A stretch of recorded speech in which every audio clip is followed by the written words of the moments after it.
2주 전에부터 좀 설교의 방향을 바꿨습니다. 그래서 2주 전에는 우리의 죽음의 문제부터 거기서 시작해서 우리가 정말로 가치 있는 것, 하나님께 집중하자 하는 그 메시지를 나눴고요. 지난주는 부활주일이었기 때문에 또 새로이 시작한 주제와 또 연결시켜서 하나님께서 십자가와 부활을 통해서 우리에게 주신 새 생명 가운데서 행하자 하는 메시지를 나눴습니다.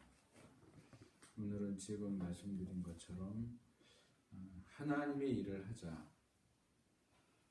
우리가 이 땅에서 사는 동안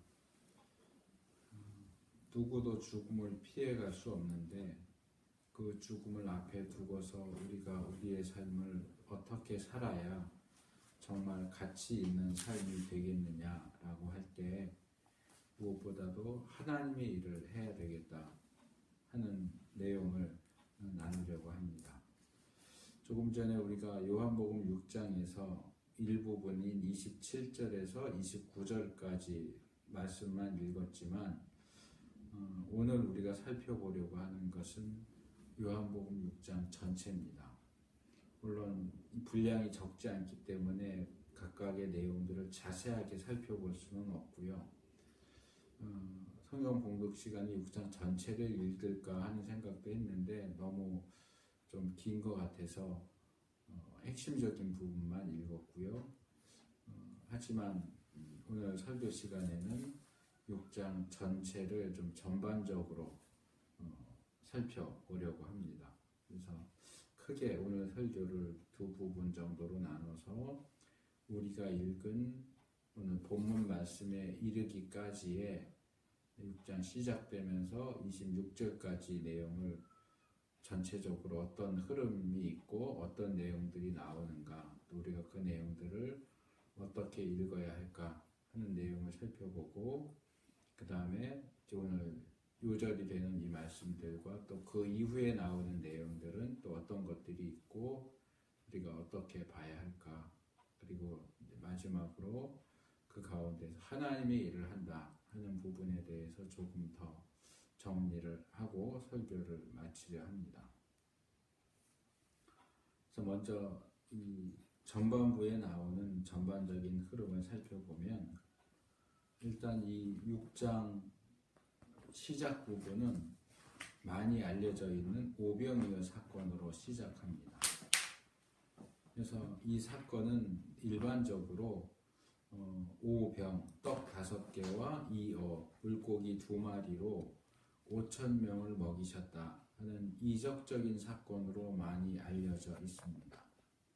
마치 노아 홍수나 삼손 이야기나 다윗과 골리앗 이야기가 대중적으로 믿지 않는 사람들도 어느 정도 알 정도로 알려져 있는 것처럼 이 오병이어 사건도 기적적인 음식의 증가라고 할까, 적은 음식으로 많은 사람을 먹인 이적적인 사건이었다, 이렇게 많이 알려져 있는데, 하지만 이 요한복음 6장 전체를 보면 이 오병이어밖에 안 되는 적은 양식으로 음식으로 5,000명을 먹였다 하는 그것에 초점을 맞추고 있질 않아요.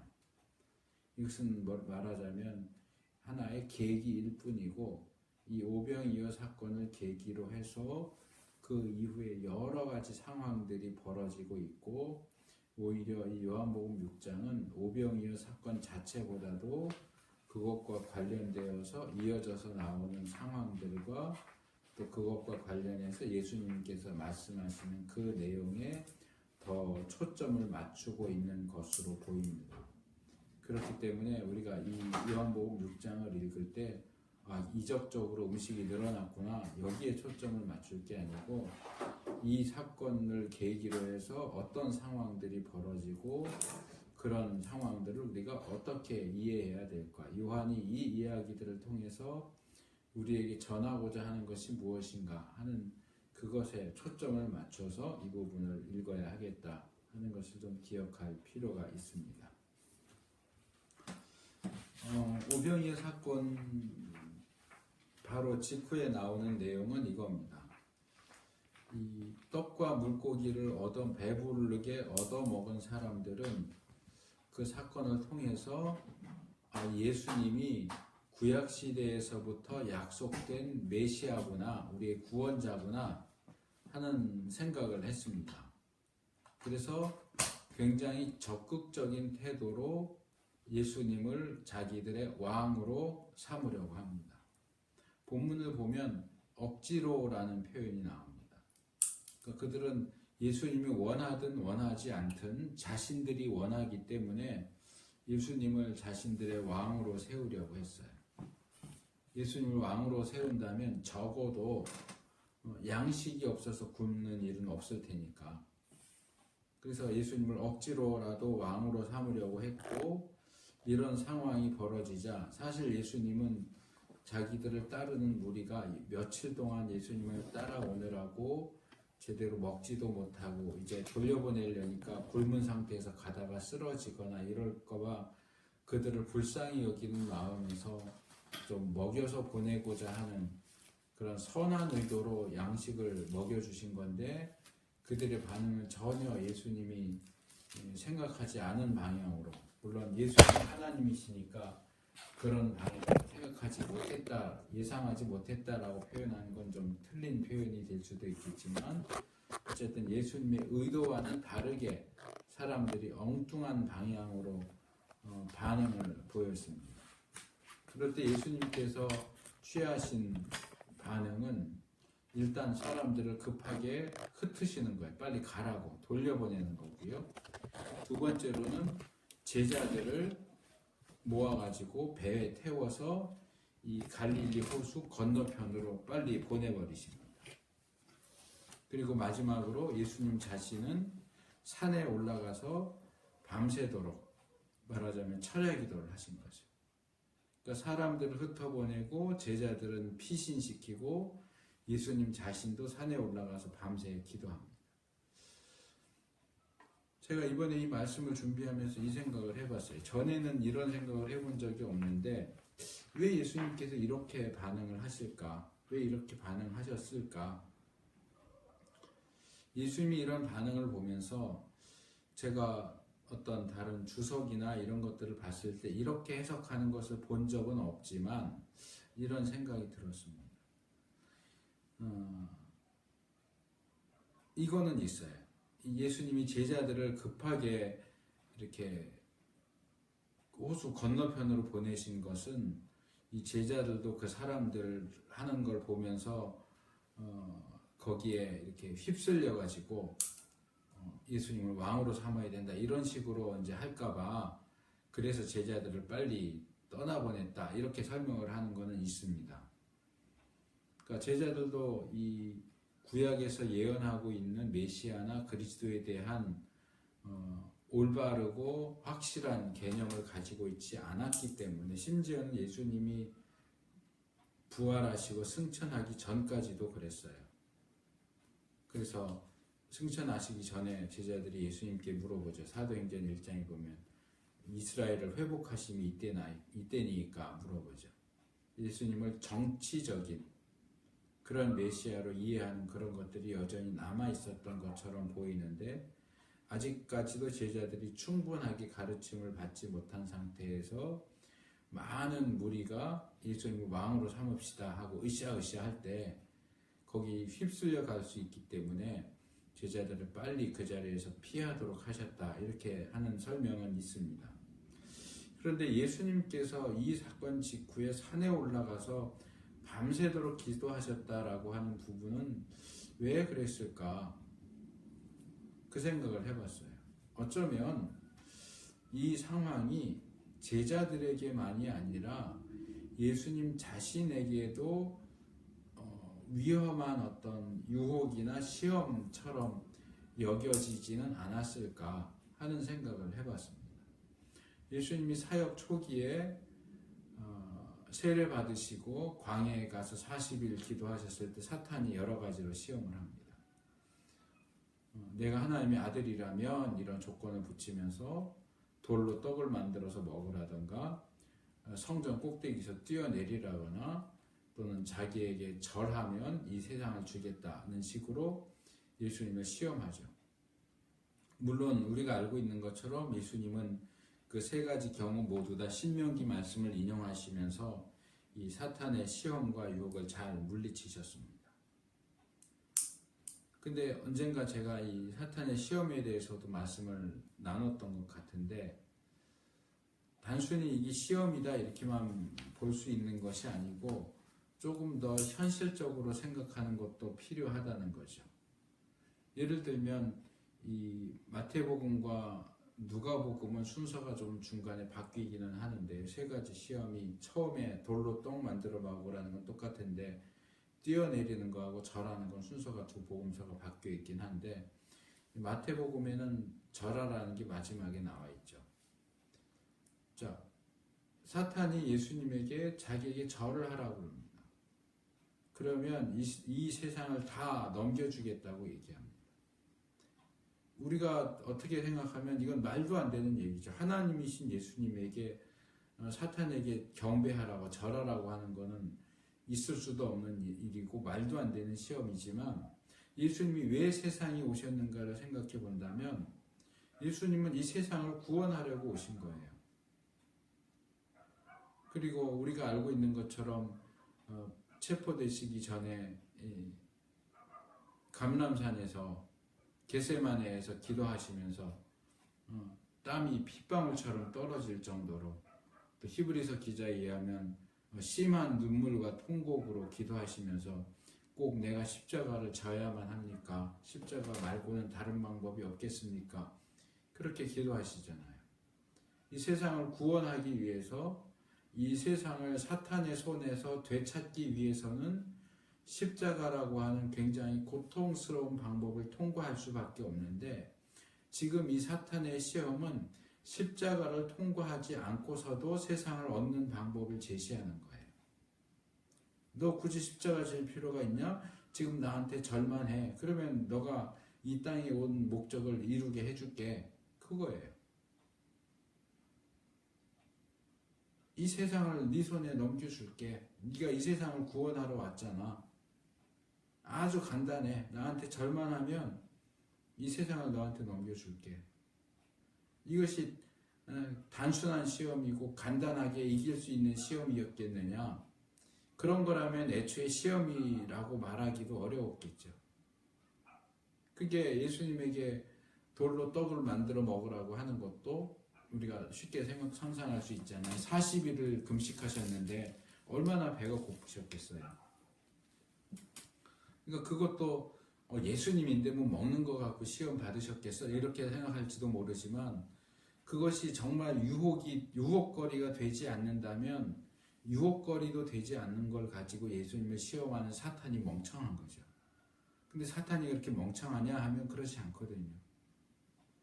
그것이 실제로 예수님에게 있어서 유혹거리가 되고 시험거리가 되기 때문에 그렇게 유혹을 한 거란 말이에요. 그러니까 절을 해라 이것도 굉장한 유혹거리였을 수 있다고 생각을 합니다. 이렇게 쉬운 방법이 있잖아요.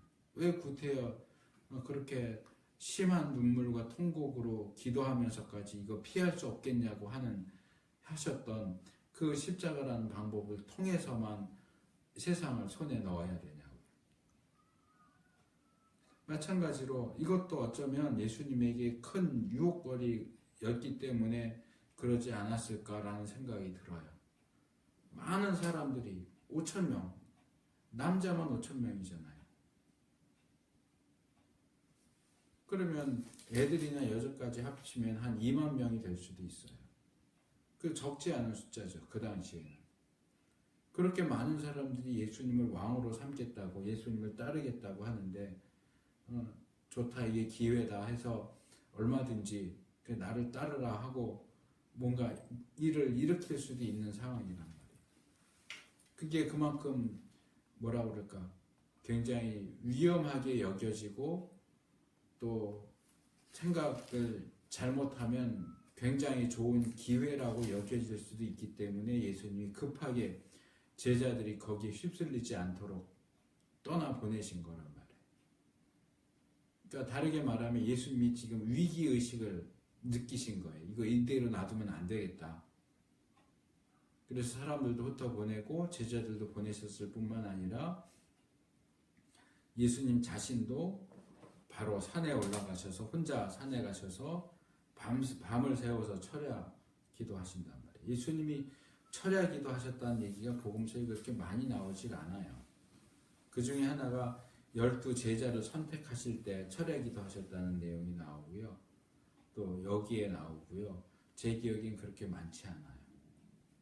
그러니까 예수님이 철야하면서 기도하실 정도로 이 상황은 굉장히 예수님에게 있어서도 상당히 위험한 유혹과 시험으로 주어졌을 가능성이 높다 하는 생각을 하게 됩니다. 어쨌든 그렇게 예수님께서 마음을 정리하시느라고 혼자서 산에 가서 밤새워 기도를 하셨고요. 그 철야 기도가 끝난 후에 새벽쯤에 이 제자들은 이미 이 갈릴리 호수 가운데 요한복음 6장 19절에 보면 호숫가에서 시별이 떨어져 있었다라고 기록을 하고 같은 사건을 기록하는 마가복음 6장 47절은 이 바다 한가운데 있었다. 이 유대인들 땅에서도 물론 서쪽으로 쭉 가면 지중해가 나오기는 하지만 대부분 바다를 보지 못한 사람들이기 때문에 이 바다를 보기 힘든 유대인들은 갈릴리 호수가 넓다 보니까 호수인데도 불구하고 그 호수를 바다라고 불러요. 그래서 복음서에 보면 종종 갈릴리를 어디에서는 호수라, 주로 이제 누가는 유대인이 아니거든요. 바울을 따라서 여행도 많이 하고 그러다 보니까 바다를 본 사람이기 때문에 갈릴리를 바다라고 부르지 않아요. 근데 마태나 마가나 요한 같은 경우는 종종 갈릴리를 바다라고도 부릅니다. 그래서 이 갈릴리 바다 한가운데 있었다라고 그렇게 얘기를 하죠. 그래서 가는 중간에 큰 바람과 파도 때문에 아주 힘겹게 노를 젓고 있는 제자들, 그들이 타고 있는 배를 향해서 물 위를 걸어서 찾아오시죠. 그래서 배에 오른 예수님은 이 바람과 파도를 말씀 한마디를 통해서 잔잔하게 하십니다. 사람이 물 위를 걸을 수 없기 때문에 사람처럼 보이는데 물 위로 걸어오시는 예수님을 보고 유령인 줄 알고 제자들이 아주 두려워했는데 예수님이 나다 하시면서 안심시켜 주셨고, 그런데 예수님께서 배에 오르셔서 단지 말씀 한마디로 바람과 파도를 잠잠케 하시는 그런 모습을 보면서 제자들은 더 많이 두려워하게 됩니다. 우리가 생각할 때는 지금 큰 바람과 파도 때문에 죽게 된 상황에서 예수님이 그걸 잠잠케 하셨으니까 아유 감사하다, 이제 살았다, 안심했을 것 같은데 그들 가운데는 어부 출신도 많이 있고 누구도 사람이 어떻게 바다를 말로 잠잠케 하겠어요? 파도를 어떻게 말로 잠잠케 하겠어요? 그러니까 예수님의 그런 모습은 사실 오병이어 사건보다도 떡 5개와 물고기 2마리로 5,000명을 먹이신 그 사건보다도 말씀 한마디로 바람과 파도를 잔잔케 하신 그 사건이 제자들을 훨씬 더 많이 두렵게 했다 하는 것을 보게 됩니다. 이것은 굉장히 큰 두려움이었던 것 같아요. 마치 베드로가 예수님을 처음 만났을 때 기적적으로 물고기를 많이 잡았을 때 그것도 여러 사람들이 어떻게 이해를 해야 될지 해석을 해야 될지 곤란해하는 부분 가운데 하나이긴 한데, 아니 물고기를 많이 잡게 해줬는데 베드로가 배에서 내리더니 예수님 앞에 무릎 꿇고서 나는 죄인입니다, 나를 떠나십시오, 이렇게 얘기를 한단 말이에요. 아니 물고기 많이 잡게 해줬는데 왜 갑자기 죄인이라는 얘기가 나오고 그 예수님하고 동업하면 금방 부자 될 텐데 왜 예수님한테 떠나라고 그럴까요? 누가복음 5장 1절에서 8절 보면 그런 사건이 기록되어 있는데 이것은 오히려 어부있기 때문에 더 그랬을 것 같아요. 그 시간대에 거기에서 물고기가 그렇게 잡힐 수가 없는데 그렇게 잡히게 된 것은 예수님이 그 상황을 모두 아셨다거나 또는 그 상황을 그렇게 만드셨다거나 예수님이 일반적인 사람이 아니고 신적인 존재라는 사실을 깨달았기 때문에 그런 신적인 존재라고 할 수 있는 그분 앞에서 자기도 어떻게 할 수 없는 어떤 큰 압박감과 두려움을 느꼈던 것 같아요. 그리고 너무 어마어마하고 대단한 것 앞에 있으면 몸이 얼고 털이 쭈뼛하고 말을 꺼낼 수 없는 그런 상황에 빠지는 것처럼 패닉 상태에 빠지는 것처럼 아마 베드로도 그랬던 것 같고 이 배에 타고 있던 다른 제자들도 그랬던 것 같아요. 예수님이 도대체 누구냐? 도대체 어떤 분인데 바람과 파도를 말씀 한마디로 잠재울 수 있느냐? 이런 두려움을 느끼게 됩니다. 그래서 계속해서 이 오병이어 사건과 무리를 걸으신 사건, 바람과 파도를 말씀으로 잠재우신 이 사건들이 사람들로 하여금, 물론 전체 사람은 아니죠. 이 뒤에 두 개는 제자들, 배에 타고 있던 제자들만 경험한 사건인데 그 사람들로 하여금 예수님이 도대체 누구냐, 이분이 도대체 어떤 분이냐 하는 고민과 두려움을 갖도록 하는 그런 상황으로 이 모든 사태가 진전되고 있다 하는 걸 볼 수 있습니다. 그리고 그 다음날, 그러니까 이미 이제 새벽이 끝나고 아침이 됐을 때 사람들은 예수님을 다시 찾았어요. 근데 그 전날 분명히 그들이 보았던 것은 제자들은 배를 타고 떠났고 예수님은 산으로 올라갔으니까 어디 산에 올라가셨으면 이제 내려오겠거니 하고 기다렸는데 예수님을 찾을 수가 없어요.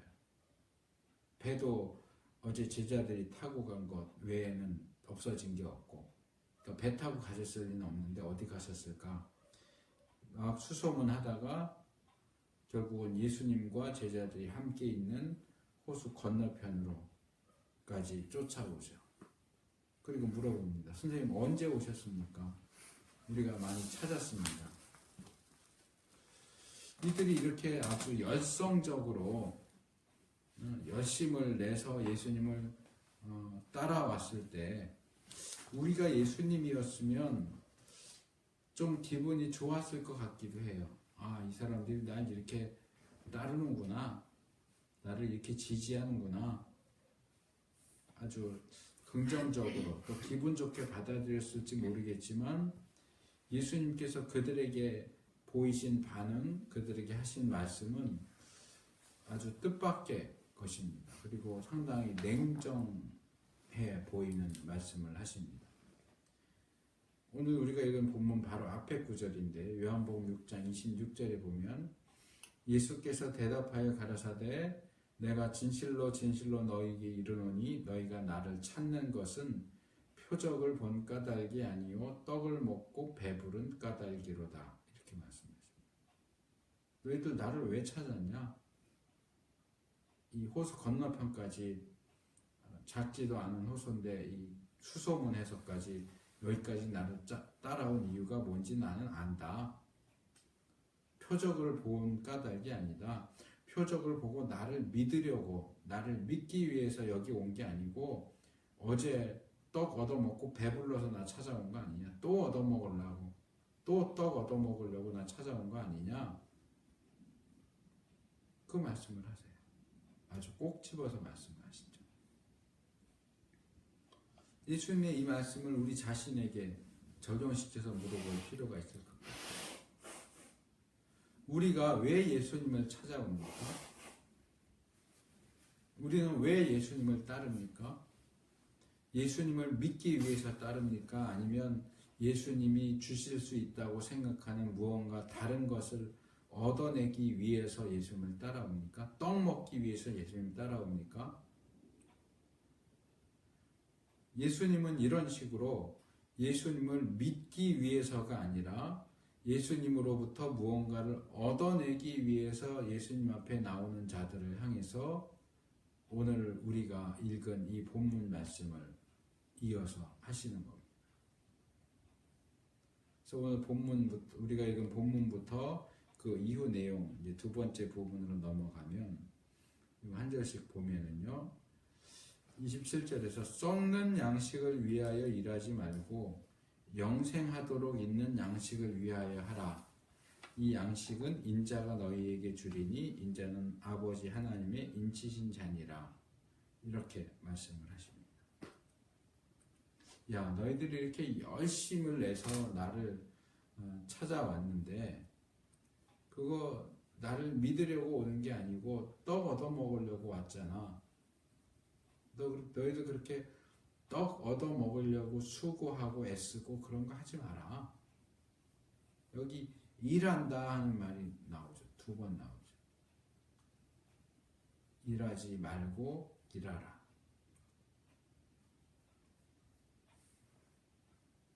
예수님은 사람들이 크게 두 가지 목적으로 일할 수 있다, 살아간다 이렇게 말씀하십니다. 하나는 썩는 양식을 위해서 일하는 것이고 다른 하나는 영생하도록 있는 양식을 위해서 일하는 겁니다. 앞절까지 말씀에 비추어 보면 이 말씀은 조금 뜬금없어 보이기도 하고 이게 바로 앞에 내용하고 무슨 상관이 있나 하는 생각이 들 수도 있지만 조금 전에 읽어드린 것처럼 예수님은 이들이 어제 떡과 물고기를 얻어먹고 배가 부르니까 또 배불리 얻어먹으면 좋겠다 해서 또 다시 떡과 물고기를 얻어먹기 위해서 예수님을 찾아왔다 하는 사실을 지적하셨죠. 그러니까 이 27절에서 예수님께서 말씀하시는 썩는 양식이라고 하는 것은 이들이 얻어먹고자 했던 떡과 물고기를 가리키는 겁니다. 한번 얻어먹고 그래서 배가 불러도 뱃속에 들어가면 결국 다 소화되고 나머지는 배설물로 나와서 썩어버리는 음식. 그것이 우리가 예수님을 찾는 이유와 목적, 또 우리가 삶을 살아가는 이유와 목적이 되어서는 안 된다고 하는 말씀입니다. 우리는 썩어버릴 양식을 위해서가 아니라 영원하도록 있는 양식을 위해서 일해야 된다 하는 말씀입니다. 그런데 과연 영원하도록 있는 양식은 어떤 것일까? 영원하도록 있는 양식을 위해서 일한다고 하는 것은 무슨 일을 하는 것을 가리키는 것일까?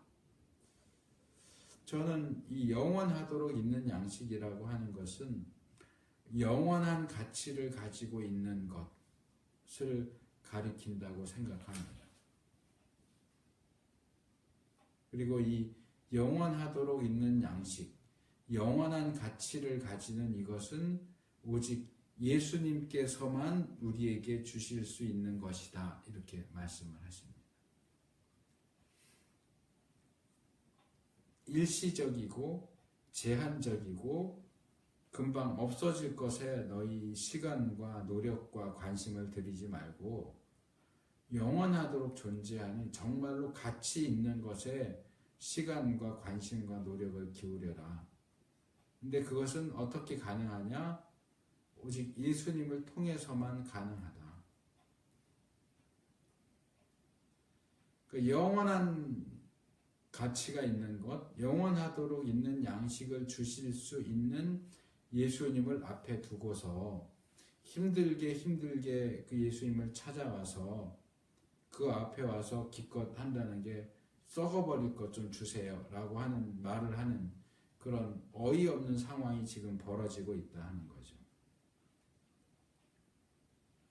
뭐 다르게 예를 들어보자면 이 사람은 굉장히 부자고 굉장히 너그러운 사람이라서 이 사람을 만나는 것이 힘들겠지, 이 사람을 만나서 내가 상황이 이러이러해서 어려워서 그런데 한 10억만 주세요 그러면 10억도 그냥 그래 그러고 줄 수 있는 그런 분이 있어요.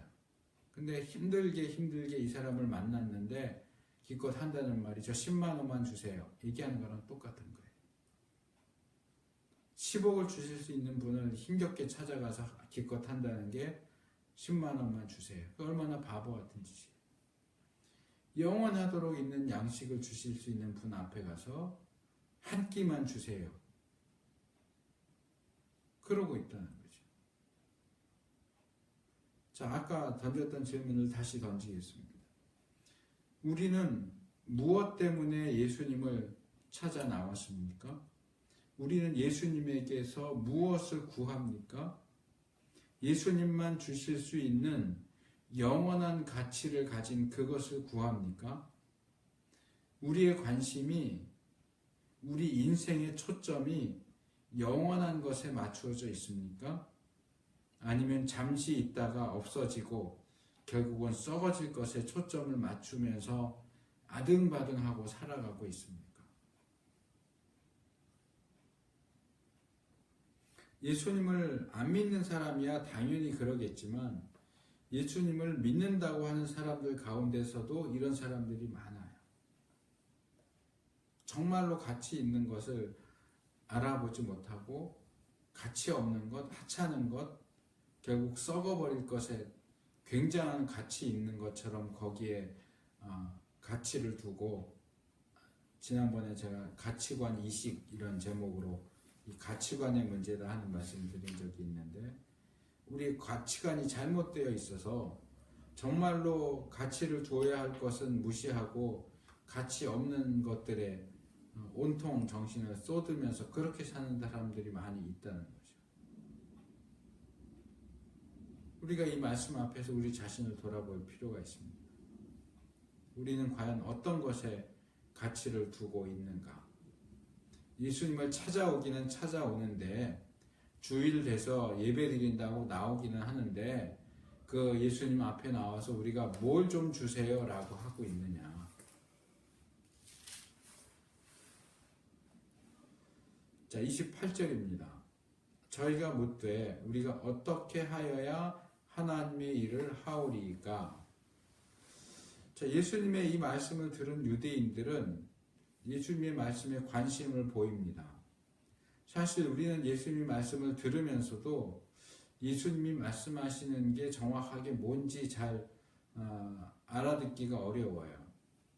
제가 그냥 앞에서 설명하면서 이 영원하도록 있는 양식은 영원한 가치를 가지는 것을 가리킨다고 생각합니다. 이렇게 말은 했지만 여러분들에게 영원하도록 있는 양식이 뭡니까? 뭐라고 생각합니까? 그러면 대답하기가 쉽지가 않을 거예요. 근데 유대인들은 영원하도록 있는 양식을 위해서 일해라 라고 예수님이 말씀하시니까 이 말씀을 금방 무슨 뜻인지 알아들어요. 영원하도록 있는 양식을 위해서 일한다 하는 것은 하나님의 일을 해라 하는 말씀이라고 딱 알아들어요.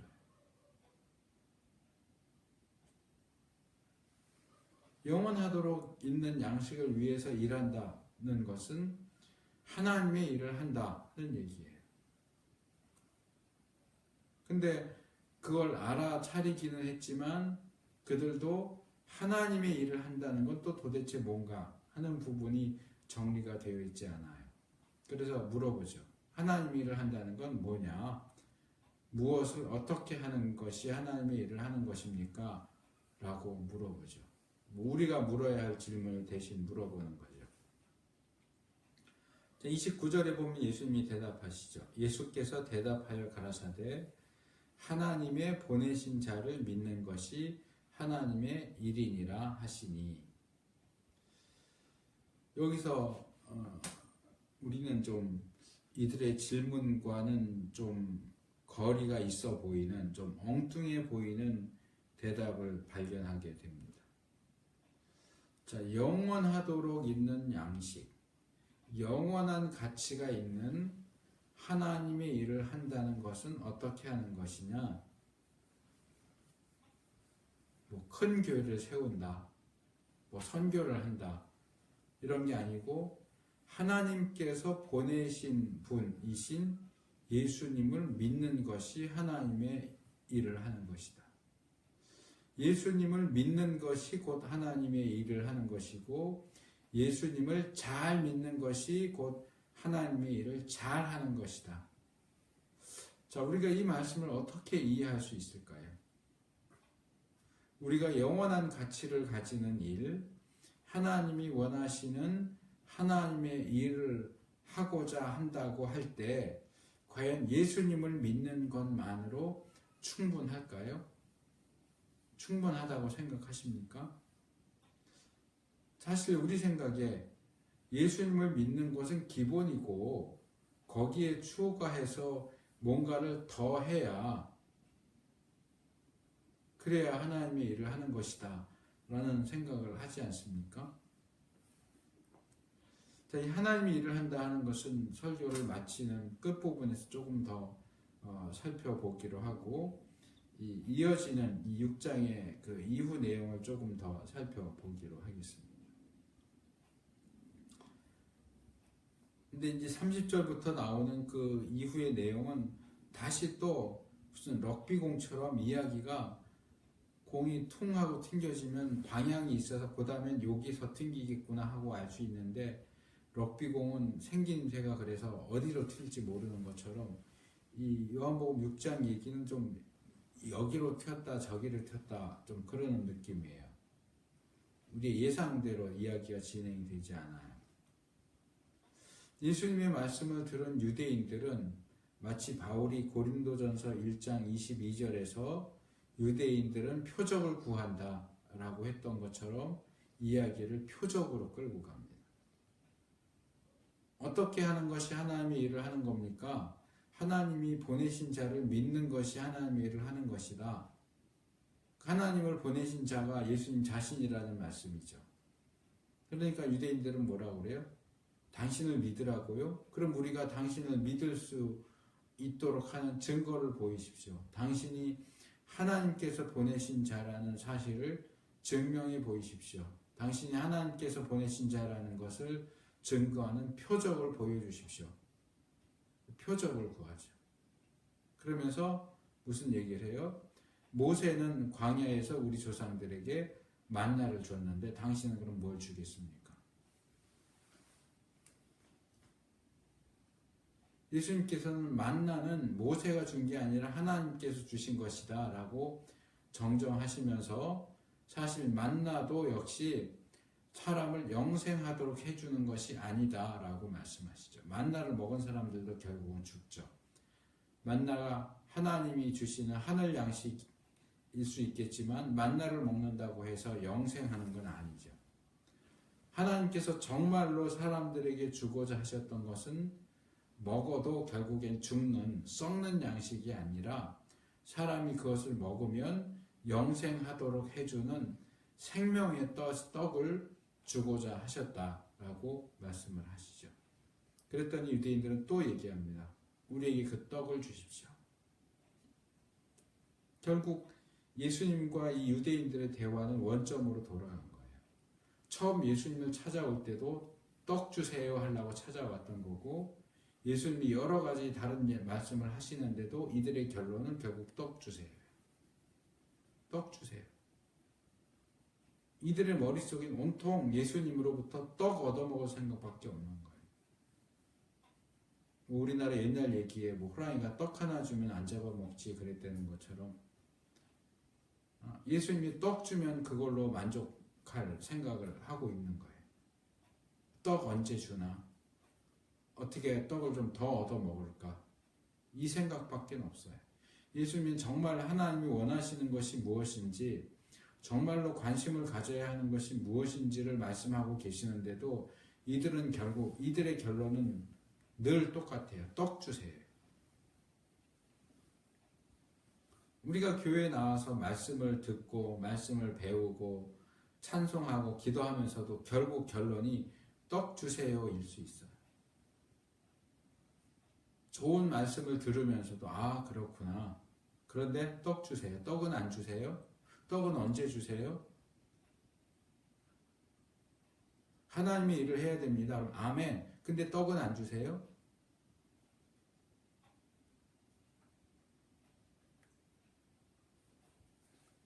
온통 우리 생각이 떡에 있어요.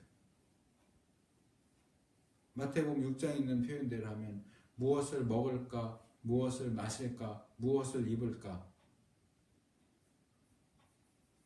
예수님은 하나님의 나라와 하나님의 의를 구하라고 하는데 예 아멘 해놓고 금방 또 먹을 거 입을 거는 언제 주세요?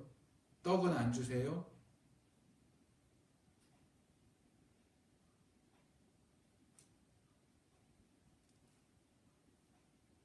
예수님도 참 특별히 마태복음에는 그런 모습이 많이 나오는데 제자들 가르치시면서 참 답답하셨겠다 하는 생각이 들어요. 다른 복음서는 안 그런데 마태복음 같은 경우는 제자들을 굉장히 더디게 깨닫는 자들, 뭔가 가르쳐줘도 제대로 깨닫지 못하는 좀 멍청한 사람들로 제시를 해요. 그래서 아직도 깨닫지 못하냐 이런 말씀을 예수님이 종종 하세요. 근데 제가 교회를 이렇게 쭉 하면서 생각하는 것도 비슷해요. 1년, 2년, 3년, 5년, 10년을 말씀을 가르치는데 말씀을 가르칠 때는 그러냐고 그래요. 근데 얼마 있다가 또 얘기를 들어보면 원점으로 돌아가 있어요. 먹는 거, 입는 거, 마시는 게 아니고 하나님의 나라와 하나님의 의입니다. 그러면 예 그렇군요. 그래 놓고 조금 있다 가면 그런데 먹는 거, 입는 거는요? 이러고 또 얘기해요. 한번 자기가 타겟으로 삼고 관심의 대상으로 삼은 것을 절대로 놓지 않아요.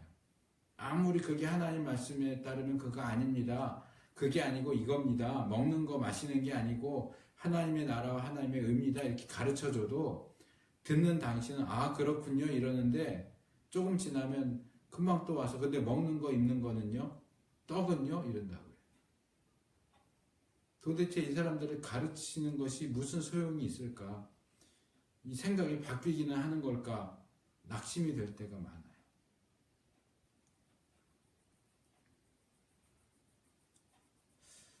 그래서 그런 걸 수도 있겠다 생각을 하는데 예수님께서는 자나깨나 떡이요, 떡 좀 주세요 하는 이 사람들에게 그 당시엔 이런 표현이 없었겠지만 일종의 충격 요법 같은 것을 시도하십니다.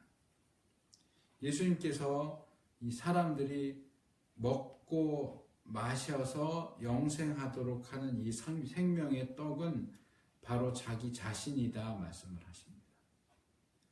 예수님의 살과 피가 참된 떡이고 참된 음료다. 만나가 아니고 하나님께서 주신 모세 시대에 주신 만나가 아니고 내가 바로 생명의 떡이다. 내 살이 참된 떡이고 내 피가 참된 음료다 라고 말씀을 하시죠. 그러면서 내 살을 먹고 내 피를 마셔야만 영생할 수 있다 이렇게 말씀을 하십니다. 우리는 이미 성찬식을 통해서 예수님의 살과 피를 먹는다 마신다 이런 표현에 익숙해져 있어서 별 생각 없이 들을 수 있지만 유대인들에게는 이게 또 다르게 받아들여졌을 것 같아요. 왜냐하면 구약시대 내내 그리고 신약에서도 사도행전의 예루살렘 공유의 결정도 보면 유대인들은 늘 피를 먹는 것이 금지되어 있었어요. 근데 피를 먹으래요. 예수님의 피를 먹으래요.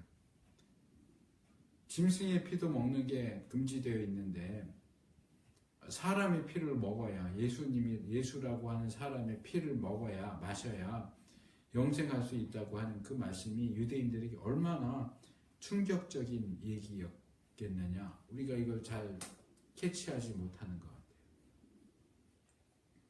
자기 살을 먹으래요. 자기 피를 마시래요.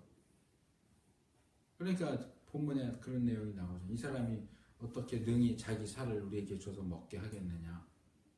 이 말이 되냐. 우리가 무슨 식인종도 아니고 무슨 자기 살을 먹고 피를 마시려고 그러냐. 결과적으로 예수님이 이 충격적인 말씀을 하신 결과가 60절과 66절에 제시되고 있어요. 예수님을 따르던 제자들의 대다수가 이렇게 반응하죠. 60절. 제자 중 여럿이 듣고 말하되 이 말씀은 어렵도다. 누가 들을 수 있느냐?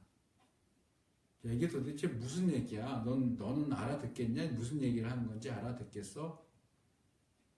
무슨 말도 안 되는 소리를 해. 그 다음 66절. 이러므로 제자 중에 많이 물러가고 다시 그와 함께 다니지 아니하더라. 그냥 유대인이 아니에요. 제자라고 돼 있잖아요. 물론 이거는 12제자는 아니죠. 12제자 이외의 다른 제자들이죠. 제자들인데도 이 말씀은 어려워. 무슨 말인지 모르겠어. 뭐 본문엔 나오지 않지만 이러므로 제자 중에 많이 물러가고 다시 그와 함께 다니지 않았다. 다시는 예수님을 따라오지 않았다. 여기 이 표현을 보면 아마 이것도 가능할 것 같아요. 조금 거친 표현이긴 하지만 저 미친 거 아니야? 정신병자 아니야? 무슨 자기 살을 먹고 피를 마시래? 우리가 여기까지 잘못 따라다녔다.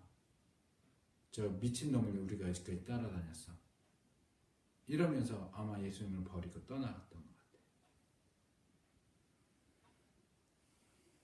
제가 몇 주 전에 시험하시는 하나님이라는 제목으로 말씀을 드렸는데 이 부분을 보면서 시험하시는 하나님의 모습, 시험하시는 예수님의 모습을 발견합니다.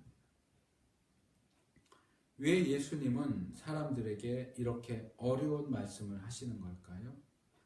왜 예수님은 사람들이 예수님에 대해서 혼란에 빠져서 더 이상 예수님을 따라다니지 않도록 하는 그런 충격적인 말씀을 하신 걸까요? 좁게 말할 수 있잖아요. 알아듣기 쉽게 쉬운 말로 할 수 있잖아요. 왜 어렵게 말씀하세요? 그들이 예수님에 대한 확신을 가지고 더 확고하게 예수님을 따르게 해도 모자랄 판에 왜 다 예수님을 버리고 떠나갈 수밖에 없는 그런 상황을 만드세요? 예수님 스스로 그런 상황을 만드시잖아요. 저는 이것이 예수님을 따르는 자들, 제자들이라고 자처하는 사람들 가운데서도 결국은 예수님 자신이 아니라 떡을 구하는 자들을 쳐내기 위해서 이렇게 하셨다고 생각해요. 아무리 가르치고 아무리 훈계해도 결국은 떡은요? 떡은 안 주세요? 라고 말하는 사람들이 예수님으로부터 떨어져 나가도록 하기 위한 극단적인 충격 요법이었다고 저는 생각을 해요. 우리는 우리를 추종하는 사람들이 또는 우리 교회에 출석하는 사람들이 많으면 이 다수의 사람들이 우리와 함께하는 것을 기뻐하지만 예수님은 다수의 사람들이 당신을 따라오는 것을 기뻐하지 않으셨어요. 사실 성경을 보면 이 다수에 대해서 그렇게 긍정적인 태도를 취하지 않는 것을 볼 수 있어요. 물론 그렇다고 해서 다수는 무조건 나빠 이렇게 말하고 있는 것도 아니지만 다수는 잘못될 가능성이 많아요. 군중심리죠. 고린도전서 10장 5절에 보면 그러나 저희의 다수를 하나님이 기뻐하지 아니하신 고로 저희가 광야에서 멸망을 받았느니라. 또 출애굽기 23장 2절에 보면 다수를 따라 악을 행하지 말며 송사의 다수를 따라 부정한 증거를 하지 말아라. 성경의 역사를 볼 때도 그렇고 교회의 역사를 볼 때도 그렇고 올바르고 정당하게 하나님 편에 섰던 자들은 늘 소수였어요. 다수가 하나님의 뜻에 서 있던 경우는 거의 찾아보기가 힘들어요. 늘 다수는 하나님을 대적하는 위치에 서 있고 하나님 편에 서는 사람들은 늘 소수였어요. 하지만 오해하지 않기 위해서 좀 정확하게 표현을 하자면 다수의 사람을 기뻐하지 않으시는 것이 아니라 참 신앙을 가지지 않은 다수보다는 참 신앙을 가진 소수를 원하셨다고 말해야 되겠죠. 사실상 여기서 중요한 것은 다수냐 소수냐가 아니고요. 그들이 참 신앙을 가졌느냐 하는 겁니다.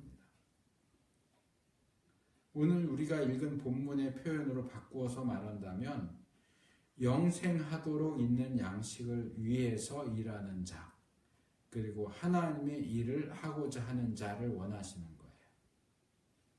물론 그들이 다수라면 좋아요. 다수라고 해서 그걸 거절할 필요는 없겠죠. 다수여도 상관없고 소수여도 상관없다는 거죠. 그렇지 않은 다수는 관심 없다는 거죠. 그들이 올바른 자세와 태도를 가지고 있느냐가 가장 중요하다는 것. 이렇게 대다수의 제자들이 물러가자 예수님께서 12제자들에게도 물으시죠. 제가 종종 설교할 때 말씀드렸던 것 같은데 너희도 가려느냐? 너희도 가려느냐? 근데 우리가 이 구절을 잘못 읽을 수 있어요. 괜히 예수님 말 한마디 잘못했다가 예수님을 추종하던 많은 사람들이 예수님을 버리고 떠나갔어요. 예수님 주위에 12명밖에 없어요. 예수님 그 12명에게 물어보십니다. 니들도 갈래?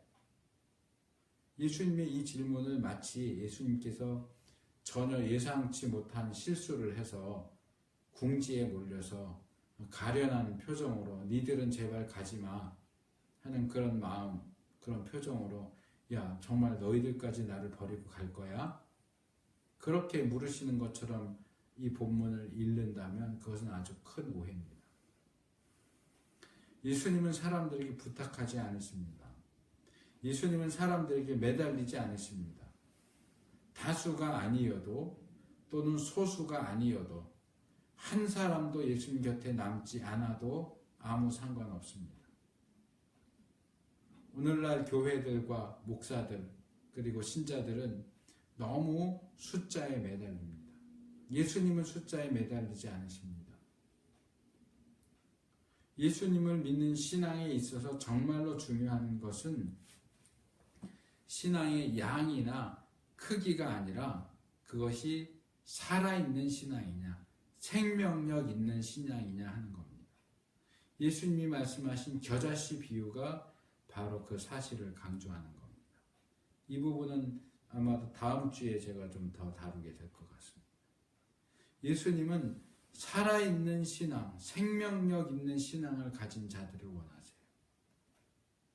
영생하도록 있는 양식을 위해서 일하는 자들을 원하시고 하나님의 일을 하는 자들을 원하세요. 다수냐 소수냐에 상관없이. 자, 이제 이 하나님의 일을 하라는 이 말씀을 맺으면서 아까 제가 뒤에서 말씀 살펴보겠습니다 했던 이 하나님의 일을 한다 하는 것에 대한 내용을 조금 더 말씀을 드리겠습니다. 자, 예수님은 우리가 하나님의 일을 한다고 할 때 그것은 하나님이 보내신 예수님을 믿는 것이다 라고 말씀을 하셨습니다. 근데 우리가 그 말씀을 읽을 때 우리가 정말 하나님의 일을 하는 것이 예수님을 믿는 것만으로 충분할까 하는 생각을 하게 됩니다. 우리는 이미 예수님을 믿고 있잖아요. 그럼 더 이상 할 수 있는, 하나님을 위해서 할 수 있는 일이 남아있지 않은 걸까요? 우린 그냥 예수님 믿기만 하면 그걸로 충분한 걸까요? 근데 이 6장 내용을 읽다 보면 예수님께서 유대인들과 대화하는 가운데 이런 말씀을 하시는 장면이 나와요. 6장 38절, 39절. 내가 하늘로서 내려온 것은 내 뜻을 행하려 함이 아니요 나를 보내신 이의 뜻을 행하려 함이니라. 나를 보내신 이의 뜻은 내게 주신 자 중에 내가 하나도 잃어버리지 아니하고 마지막 날에 다시 살리는 이것이니라. 예수님의 이 말씀은 우리가 하나님의 일을 한다 하는 것이 무엇을 의미하는지에 대한 힌트를 제공합니다. 사실 예수님 자신도 하나님의 일을 하고 계세요.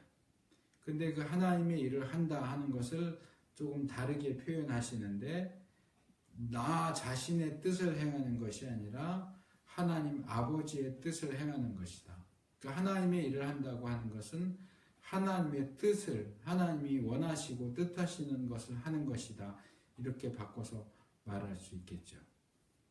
물론 이 구절에서 예수님은 하나님의 뜻은 하나님께서 예수님에게 주신 자들을 한 사람도 잃어버리지 않고 마지막 날 다시 살아나게 하는 것이다 라고 말씀을 하시지만, 이걸 좀 더 일반적인 표현으로 바꿔서 말하면 하나님이 원하시는 자를 한 사람도 빠짐없이 모두 구원하는 것이다, 이렇게 바꿔 말할 수 있을 겁니다. 하지만 성경에 나타나 있는 하나님 아버지의 뜻이 단순히 인간 구원에만 있는 건 아닙니다. 우리가 성경을 보면 굉장히 광범위한 하나님의 뜻을 발견할 수 있습니다. 그래서 앞으로 몇 주가 될지는 모르겠지만 당분간 제가 이 하나님의 일을 합시다 하는 주제로 좀 연속 설교를 하려고 하는데, 그래서 이 설교는 두 가지 주제, 하나는 하나님 일을 한다 하는 것은 예수님을 믿는 것이다 라고 할 때, 첫째로는 예수님을 믿는다는 것에 대한 주제, 그리고 또 하나는 이 하나님의 뜻을 행한다 하는 이 두 가지의 주제, 우리가 하나님을 하기 위해서 예수님을 잘 믿어야 됩니다 하는 것과 하나님 아버지의 뜻하시는 것을 해야 됩니다 하는 이 두 가지를 왔다 갔다 하게 될 것 같아요. 그래서 그 자신이 하나님 아버지의 뜻을 행하시는 예수님은 또한 예수님을 믿고 따르는 우리들 역시 하나님 아버지의 뜻을 행하기를 원하시고 요구하십니다. 대표적인 구절 두 개를 소개하면, 마태복음 7장 21절, 나더러 주여 주여 하는 자마다 천국에 다 들어갈 것이 아니요 다만 하늘에 계신 내 아버지의 뜻대로 행하는 자라야 들어가리라. 또 마태복음 12장 50절, 누구든지 하늘에 계신 내 아버지의 뜻대로 하는 자가 내 형제요 자매요 모친이니라 하시더라. 일단 여기에서 하늘에 계신 내 아버지의 뜻이 구체적으로 뭘 어떻게 하는 건지에 대해서 나오지는 않지만, 우리가 예수님 믿는 자라면 당연히 하나님 아버지의 뜻대로 행해야 한다. 그것이 예수님이 원하시는 것이고 하나님이 원하시는 것이다. 그게 하나님의 일을 하는 것이다 라고 말할 수 있습니다. 말씀을 맺겠습니다. 우리는 하나님의 일을 하는 자들이 되어야 합니다. 그것은 우리가 썩는 양식을 위해서 일하는 자들이 아니라 영원하도록 있는 양식을 위해서 일하는 자들이 되도록 부르심을 받았다는 얘기입니다. 또 우리는 우리의 뜻을 행하는 것이 아니라 하나님 아버지의 뜻을 행하도록 부르심을 받았다는 얘기입니다. 근데 과연 우리의 삶의 모습이 어떻습니까? 우리는 무엇에 관심이 있고 무엇에 초점을 맞추고 살고 있고 어떤 것에 매달리고 있습니까? 제가 2주 전에 나눴던 설교에 나오는 어리석은 부자처럼, 또 오늘 본문에 나오는 유대인들처럼 기껏해야 먹을 거, 마실 거, 입을 것에 우리의 온 인생을 쏟아붓고 있지 않는가, 우리 자신을 돌아볼 필요가 있습니다. 오늘 밤에라도 죽는다면 어떤 유익도 얻을 수 없는 썩을 것들의 가치를 두고 온통 거기에 정신을 쏟으면서 하나님의 자녀답지도 않고 예수님을 믿는 자답지도 않는 그런 모습으로 살고 있지는 않은가. 우리가 영생하도록 있는 양식을 위하여 일하는 자들이 되기를 바랍니다. 하나님의 일을 하는 자들이 되기를 바랍니다. 하나님 아버지의 뜻을 행하는 자들이 되기를 바랍니다. 우리를 부르신 부르심에 합당한 삶을 살고 우리를 구원하면서 주신 그 생명에 합당한 삶을 사는 우리들이 되기를 바랍니다. 우리의 유한한 인생을 무한하고 영원한 가치가 있는 것들을 위해서 사용하는 우리가 될 수 있기를 축원합니다.